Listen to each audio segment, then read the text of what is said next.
chosen one, listen closely, because when I say the final note from God was deleted 4 times, I am not telling you a literal message from heaven was erased. I am telling you something that may explain years of your life. A truth can reach you and still disappear, not because God removed it, because noise buried it, fear distorted it, conditioning taught you to distrust it, and eventually, a tired and divided mind could no longer hold it clearly enough to turn recognition into action. Some of you have been asking for another sign, another confirmation, another answer. But the deeper question may not be why God is not speaking. The deeper question is this: what condition are you listening from? Think about how many times you felt certain about something, then talked yourself out of it before the day was over. How many mornings did you wake with an idea that felt unusually clear? Then messages arrived, responsibilities piled up, other voices entered your mind. By noon, what felt obvious at sunrise became blurry again, and you wondered whether you imagined it. You did not necessarily lose the message. You may have lost the ability to keep it in focus long enough to understand what it required. Maybe this happened with work. Maybe it happened with a decision you delayed until the opportunity disappeared. You prayed for clarity, then consumed more opinions. It was more noise. And because that noise came from everywhere, you blamed yourself for not hearing through it. This does not mean every thought is divine guidance. It does not mean every feeling is a sign. It means something simpler. Silence and failure to recognize are not the same problem. One concerns the signal. The other concerns the receiver. If you confuse them, you can spend years asking for something new while overlooking what is already repeated in your life. There are 4 layers that can do this. Noise is the first. Fear is the second. Conditioning is the third. Fragmentation is the fourth. The first 3 are easier to notice because they often feel external or familiar. The fourth is different. It happens inside the very instrument you are using to search for the answer. That is why almost nobody sees it at first. Before we reach that 4th layer, notice one thing. Stop measuring your spiritual worth by how certain you feel every hour. Clarity rises and falls. Attention rises and falls. Stress changes what you notice. Fatigue changes what you remember. Even sincere people can become overloaded. The question is whether you can recognize the conditions that make listening harder. If this already feels familiar, make one simple commitment. Say, "I am listening." Not because those words unlock a miracle. Say them because you are choosing to observe your own pattern without running away from it. You are not promising that you know the answer. You are promising that you will stop covering the question with more noise. Now hold one question as we move forward. Which of the 4 deletions is creating the deepest fog in your life right now? Do not rush to answer. The most dangerous layer is often the one that feels most normal. Next, we are going to examine the gap between receiving something and actually recognizing what it means. That gap changes the whole conversation. There is a gap most people never name. It sits between receiving something and being able to use it. You can hear the right words. You can notice the pattern. You can even feel a strong sense that something matters. But if that information never becomes clear enough to guide action, it remains unfinished. I call this the receiver gap. The receiver gap is the distance between a message arriving, the mind recognizing its meaning, and the person taking a clear next step. A person can receive information without integrating it. A person can recognize truth without trusting it. This matters because many people interpret that gap as personal failure. They think God forgot them. They think their faith is weak. They think they are not spiritual enough, disciplined enough, or intelligent enough. But those conclusions may be too fast. A foggy state can make a clear person feel confused. An overloaded state can make a capable person doubt what they already know. Think about a decision you have revisited again and again. Maybe your first instinct was reasonable. But every new opinion created another branch of doubt. Every new piece of information made the decision feel larger. Soon you were no longer deciding. You were managing an expanding cloud of possibilities. That is the receiver gap in daily life. It is not proof that the original signal was perfect. It is proof that recognition and action require conditions that support them. When the mind is flooded, even useful information can become difficult to hold. When fear is loud, neutral, uncertainty can feel like danger. When attention keeps switching, a simple next step can begin to feel impossible. So here is your first practical test. The next time you feel stuck, separate the experience into 3 questions. What do I actually know? What am I afraid might happen? What are other people adding to this decision? Do not answer all 3 at once. Give each one its own space. You may discover that the problem becomes smaller the moment facts, fear, and borrowed noise stop speaking with one voice. This is not a trick for guaranteeing the right decision. It is a way to reduce unnecessary confusion. You do not need to become perfectly certain before moving. You need enough clarity to know what belongs to the decision and what does not. That is a much more realistic form of agency. If you can see this pattern in your life, say, "I see the pattern." You are noticing that confusion is not always a command to search harder. Sometimes it is a signal to simplify the field. Sometimes the next layer of clarity arrives after you stop adding new inputs. And this is where the story becomes more interesting.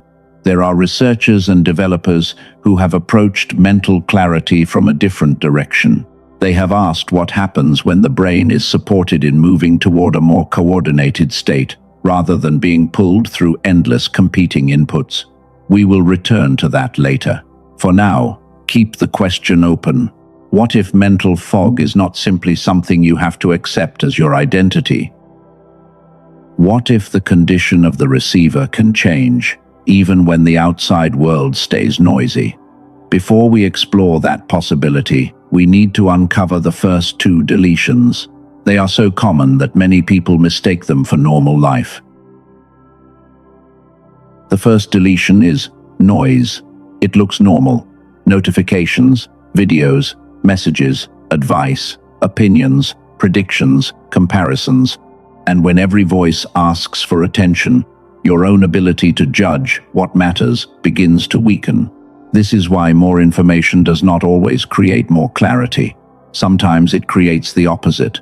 You watch one message and feel certain, then you watch another and doubt it. A third gives you a new interpretation. A fourth tells you to wait. You are carrying 4 competing stories inside the same mind.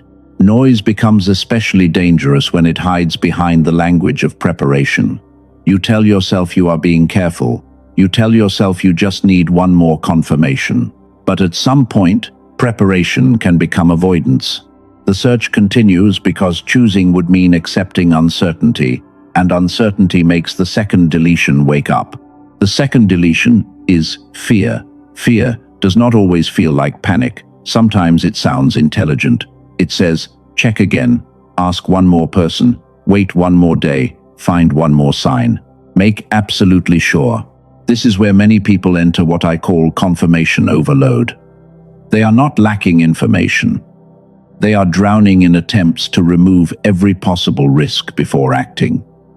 But life rarely offers complete certainty, so the search never ends. More signs create more interpretations create more doubt, and more doubt creates another search. Here is the breakthrough. More signs can create less clarity. It means collecting them without a stopping point can become another form of noise. Discernment is not the ability to gather endless input. Discernment also includes knowing when enough information has arrived for you to pause, reflect, and choose. Try this the next time a meaningful decision begins to spiral. Give yourself a short input fast. For one day, stop collecting new opinions about that specific decision. Write down what you know, Write down what you do not know. Then identify one next step that does not require perfect certainty. The purpose is not to force an answer. The purpose is to hear what remains when fresh noise stops entering. Imagine waking tomorrow without immediately opening 10 doors into other minds. You sit with your own thoughts for a moment. You know the 3 things that matter today. You do the first one without checking whether someone else would choose differently. The world is still noisy, but your attention is no longer available to everything at once. If this idea helps, share this message with one person who has been overwhelmed by too many voices. Not because sharing changes their destiny. Share it because sometimes a simple framework reaches someone at the exact moment they are exhausted from searching. And remember, noise and fear are only the first 2 deletions. The third deletion is more personal. It does not simply distract you or scare you. It can teach you to distrust parts of yourself that once felt natural. It begins quietly, often years before you notice the effect. And when we uncover it, you may understand why the sharper and more creative version of you feels so distant today. The third deletion is conditioning. It begins long before most people know its name. As a child, you may have followed curiosity without asking whether it looked impressive. You explored ideas because they pulled you in. You imagined things without demanding proof that they were practical. You learned through play, repetition, mistakes, and attention.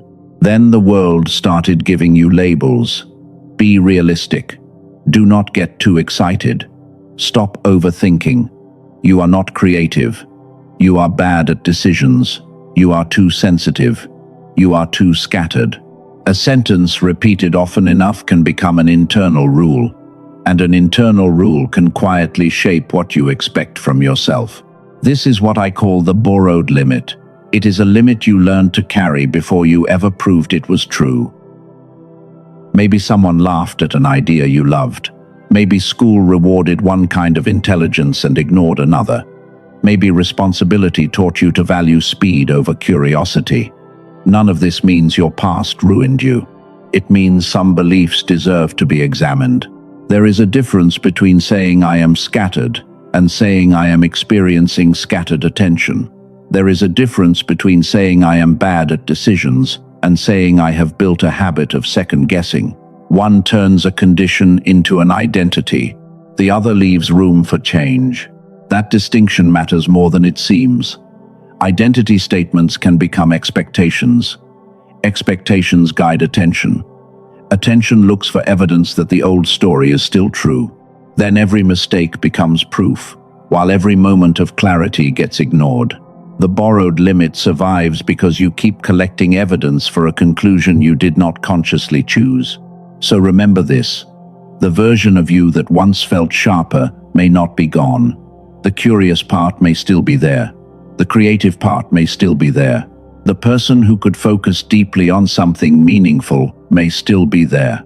What changed may be the conditions around that ability and the beliefs you attach to those conditions. If this lands for you, say that is not my identity. You are not denying your struggles. You are refusing to turn them into a permanent definition. That is different. It is more grounded, and it gives you somewhere to move. Now, take a quieter moment. Think of something you loved before you became concerned with, whether it was useful. Maybe drawing, building, reading, fixing things, music, stories, numbers, nature. Whatever it was, remember the feeling of being absorbed without constantly evaluating yourself. That memory matters because it reminds you what attention can feel like before fear and performance begin competing with it. You do not need to become a child again. You do not need to reject responsibility. The point is simpler. Curiosity and clarity often return when judgment loses some of its grip. That is why the third deletion is powerful. Conditioning does not only change what you think, it can change what you permit yourself to notice. But the deepest layer is still ahead. Noise comes from around you, Fear rises inside you. Conditioning teaches you what to believe about yourself. The fourth deletion works differently. It affects the very process that holds ideas together. And once you see it, the receiver gap becomes much easier to understand. The fourth deletion is fragmentation. This is the layer most people miss because it does not always feel dramatic. It can feel like normal modern life. You start one task, check one message, remember another obligation, open another tab, then return to the first task, carrying 4 unfinished thoughts with you. Fragmentation is not the same as being unintelligent. It is not proof that you are lazy. It is a condition where attention keeps dividing before one thought has enough time to connect with the next. When that becomes frequent, knowing something and acting on it can begin to feel strangely far apart. Think about a simple opportunity. You notice it, then you doubt it, you research it, then you compare 10 options, you ask 3 people, you postpone the choice. A few days later, the urgency is gone, but the uncertainty remains. Eventually the opportunity closes, and only then does the original answer suddenly seem obvious. That is the receiver gap under pressure. You noticed the signal, but the signal had to compete with too many unfinished processes. Noise added input, fear added hesitation, conditioning added self-doubt. Fragmentation made all 3 speak at once. This is why the fourth deletion can be so hard to detect. You are using the same overloaded system to evaluate the overload. The mind says think harder, search longer, add more information. But sometimes the better move is not more input. Sometimes it is less competition. This does not mean every moment of confusion comes from the brain. Sleep matters, stress matters, health matters, circumstances matter, emotions matter. And not every intuition is divine guidance. Humility matters here. The point is not to explain every human struggle with one mechanism. The point is to notice a pattern that may be contributing to the fog. If you recognize that pattern, say, I release the noise. Not as a magical command, use it as a boundary. You are deciding that every thought does not deserve equal access to your attention. Every opinion does not deserve equal weight. Every fear does not deserve to become a prediction. Earlier, I mentioned that some researchers and developers have explored mental clarity from an unexpected direction. We are getting closer to that part now. But before the practical mechanism makes sense, one final idea needs to click into place. You may have already done most of the work you thought was missing. You may have prayed, learned, changed, healed parts of yourself, survived seasons that forced you to grow. You may have collected enough lessons for 10 lifetimes. Yet one gap can remain between all that preparation and the next clear move. That gap is not another message. It is not another prediction. It is not another voice telling you what will happen. It is the last mile between recognition and action. Notice what this means. You may not need to become a completely different person before you move forward. You may need to create enough space for what you already know to become usable. That is a different challenge. The question is no longer how many signs you can collect. The question is whether your attention can hold one meaningful signal without immediately burying it beneath 10 competing ones. That is where preparation becomes movement. And if that last mile is where your life keeps slowing down, the next part may be the most important one in this entire message. This is the last mile gap. It is the distance between understanding something and being able to move with enough clarity to act on it. Many people spend years assuming that if they are still stuck, they must need more preparation, more healing, more information, more signs, more certainty. But what if you have already done most of that work? What if the missing piece is not another lesson, but a better condition for using the lessons you already have?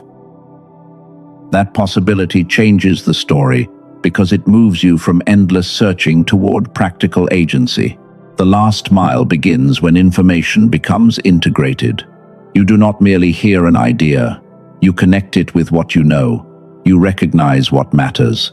You separate fact from fear. Then you choose a next step that is clear enough to take, even when the future remains uncertain. Do not label yourself spiritually weak because you feel confused. Do not assume you are unworthy because your mind feels foggy. Do not conclude that discipline is your only problem. Those explanations may contain pieces of truth, but they are not the only explanations available. Sometimes the issue is simpler. You are trying to make a meaningful decision from a state that is overloaded, distracted, and divided. That state makes the last mile harder. Not impossible, harder. Once you name that, you can support the process instead of attacking yourself. Here is the framework we have uncovered: noise, fear, conditioning, fragmentation. 4 deletions. 4 ways a message can lose clarity before it becomes action. The goal is not to eliminate them forever. The goal is to recognize which one is operating and reduce its influence before you decide. What does practical agency look like? First, reduce unnecessary input. Second, protect your attention long enough for one idea to become complete. Third, explore tools and routines that may support clearer mental function. None of these steps require you to abandon faith. They simply improve the conditions in which discernment happens. Now the earlier question can close. Why can a sincere person receive useful information and still feel stuck? Because receiving is not the same as integrating. Recognizing is not the same as acting. The receiver needs enough stability to connect those stages. And this is where your identity changes. A chosen one is not someone who knows everything. A chosen one is not someone who never doubts. In this message, the stronger identity is the clear receiver. Someone who can notice, discern, integrate, and move without needing endless confirmation. Not more signs, not more panic, not more chasing. Clear enough to recognize, grounded enough to choose. That is the shift. Return to the question from earlier. What if mental fog is not simply something you have to accept? Some developers say certain auditory approaches may support a more coordinated mental state, and this is where that idea becomes relevant. I want to be careful here. A tool is not a miracle. A product is not proof of divine favor. No audio can replace medical care, sleep, healthy habits, or thoughtful decision-making. But if your problem involves the condition of the receiver, it makes sense to examine tools designed around that idea. That is what we are going to do next. We are moving from message to mechanism.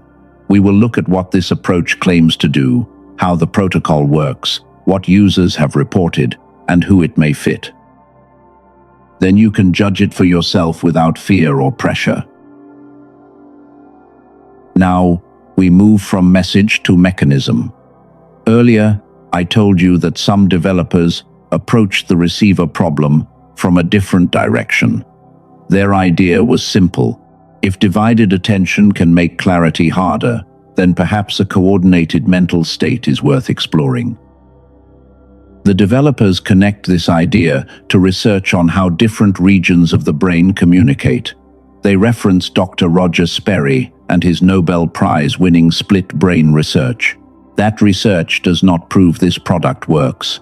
It is part of the scientific story the creators use to explain their approach. A woman from California described her experience before trying the program.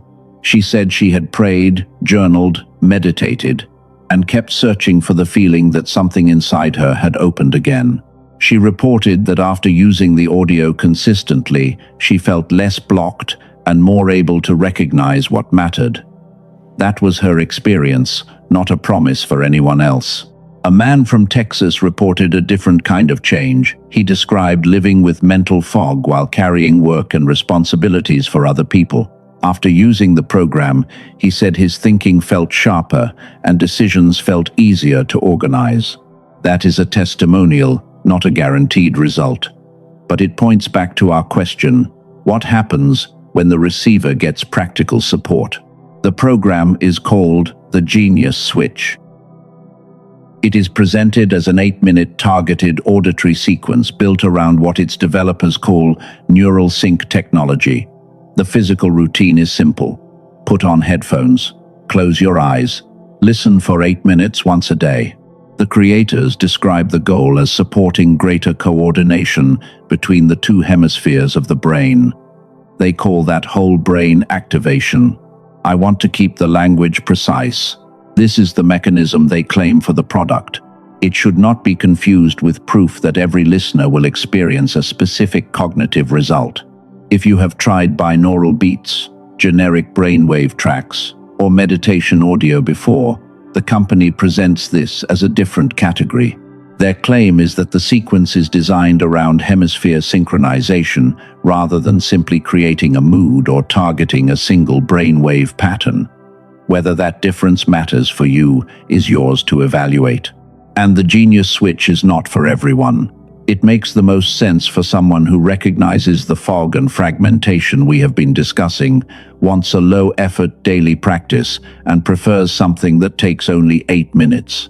It is not a substitute for medical care, healthy sleep, or professional support when those are needed. Now let us talk about cost, without pretending money does not matter. The current offer described in the product information lists the program at $49, with an additional offer price of $39 on the page.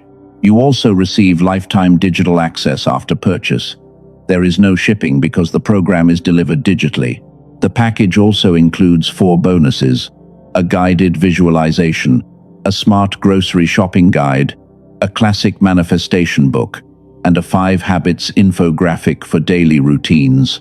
The offer also states that it comes with a money-back guarantee. Read the exact terms on the page before deciding, because a guarantee still requires you to follow the refund process. You do not need to pretend there is zero risk. You need enough information to decide whether the risk feels acceptable to you. So here is the decision frame. Do not buy this because you think God will punish you if you leave. Do not buy it because you believe a blessing depends on a checkout page. That is not the message. Consider it only if the problem fits, the routine feels realistic, and the claimed mechanism is something you genuinely want to explore. If you want to examine the genius switch for yourself, the resource is linked below this video. Read the details. Look at what the creators claim. Look at the guarantee. Then make your own decision without fear or pressure. And after you decide, return to the deeper point. A tool is not faith. A tool is not obedience. A tool is not a miracle. It is simply one resource that may or may not fit the work you are already doing to protect your attention and support clearer thinking. The resource will still be below if you want to review it later. For now, we are leaving the product behind. There is one final transformation to complete, because the goal was never to make you chase another solution. The goal was to become the kind of person who can recognize what matters without being pulled apart by everything else. Now leave the product behind for a moment. Return to the person who started this message, the person asking for another sign, the person wondering why clarity seemed close one day and gone the next. You have a different question now, not, what else can I collect? What can I finally hear when I stop collecting? Imagine waking tomorrow without immediately opening 10 doors into other people's minds. You remember what matters today. Fear can appear without becoming a warning. Uncertainty can appear without becoming a command to stop. That is what a clear receiver begins to look like. Not someone who knows the future, not someone who never doubts, not someone who sees a divine sign in every coincidence. A clear receiver is someone who can notice what is happening, separate signal from noise, and stay present long enough to choose a responsible next step. Picture a difficult conversation. You hear what the other person is actually saying. You notice your reaction. Then you respond, instead of letting 3 old fears speak at once. The situation may stay difficult, but the inside of you is less crowded. Picture an opportunity arriving. You do not instantly call it destiny. You also do not destroy it with 10 imaginary disasters. You gather what matters, check reality, and decide from the clearest state available. This is the identity I want you to carry, the clear receiver. Chosen does not have to mean constantly certain. It can mean willing to discern, question borrowed limits, and protect your attention from inputs that keep breaking it into pieces. If you are still here, do not treat that as proof that heaven selected you above someone else. Let it mean something simpler. This question matters to you. A short reassurance was not enough. You wanted to understand it. Remember the 4 deletions: noise, fear, conditioning, fragmentation. They do not disappear because you watched one video. But now they have names, and named patterns are easier to catch before they control the day. Noise asks for more attention. Fear asks for impossible certainty. Conditioning repeats an old identity. Fragmentation makes everything compete at once. Your response does not need to be dramatic. Reduce the input. Name the fear. Question the borrowed limit. Give one meaningful thought enough time to become complete. Earlier, I promised you one final note. We are almost there. And it is not a prediction about money arriving tomorrow. It is not a promise that one person will return. It is not a date for your breakthrough. The final note is something you can use before this video even ends. Stop chasing what you have not received long enough to notice what you already know. You may have searched so hard for the next message that you never gave the last insight enough silence to become a decision. This is where the energy changes. No chasing, no panic, no need to prove that you are special. Just attention, returning to one place. You cannot control every outcome, but you can meet the next moment with more clarity. And now there is only one thing left to do. We need to close the loop we opened at the beginning. We need to release the 4 layers, answer which deletion was hardest to see, and leave you with a declaration that belongs to you whether you buy anything or not. Now we close this quietly, not with another prediction, not with pressure, just with a moment of honesty about what you have been carrying. There were seasons when you doubted yourself because clarity would not stay. There were moments when you searched harder because stopping felt dangerous. You kept going anyway. So, release what does not need to follow you from here. Release the noise that demands your attention. Release the fear that demands perfect certainty. Release the borrowed limits that turn temporary struggle into identity. Release the fragmentation that made every thought compete with every other thought. You do not need to solve your whole life tonight. You do not need to know every answer before you sleep. You only need enough space to meet the next meaningful thing with presence. Say this slowly. I am not the noise. I am not my fear. I am not the limits I inherited. I do not need to chase every sign. I can become still enough to notice. I can become clear enough to discern. I can become grounded enough to choose. I am a clear receiver. And now the first question can finally close. Which of the 4 deletions was hardest to see? Fragmentation. Because you were using the same overwhelmed mind to understand the overwhelm. That is why the answer could hide in plain sight. Once you recognize the pattern, you have something powerful again. You have choice. If this message brought someone to mind, share it with that person. Share it with the one who always second guesses. Share it with the person who says they used to feel sharper. Share it with someone who keeps asking for more signs while carrying too much noise to hear anything clearly. Do not send them another prophecy. Give them a framework. Noise, fear, conditioning, fragmentation. Let them decide what fits their life and what does not. And if you want a final declaration, say, I am a clear receiver. Not because those words control the future. Say them because they remind you how you want to meet the future. With attention, with discernment, with enough quiet to recognize what matters. Maybe you do not need another message tonight. Maybe what needs to change is the way you hold, separate, and respond to what has already arrived. The note was never about chasing more. It was about becoming clear enough to notice what was already there. Amen. It is sealed.